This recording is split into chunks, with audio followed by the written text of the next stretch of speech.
More likes, more comments, more views, more messages, more dings, more dongs, more dopamine.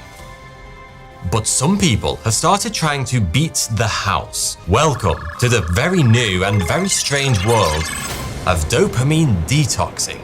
Silicon Valley zealots are increasingly committing to a life with no phones, no emails, no Netflix, no chill, no talking, no food, and no fun whatsoever. Dopamine is a reward prediction and modulation system.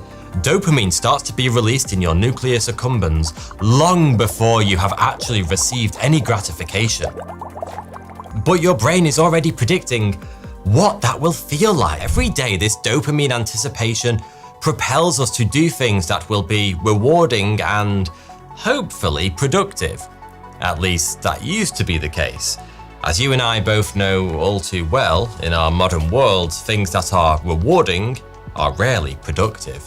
What happens is that your brain adjusts its dopamine prediction error, and the next time you receive a notification, your nucleus accumbens doesn't release as much mind candy as the last time. So you seek more notifications, more likes, more comments, in order to get more mind candy more often. But it's a fruitless endeavor.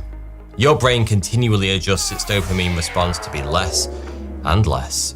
Decades of brain scans and animal studies have demonstrated that this runaway dopamine loop doesn't just flatten pleasure, it ratchets up your anxiety.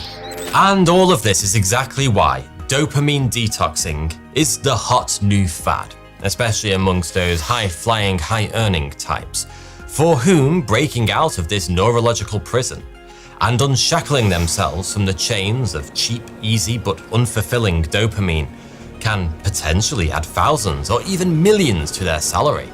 Because after a dopamine detox, their dopamine compasses are now pointing in the direction of genuine productivity.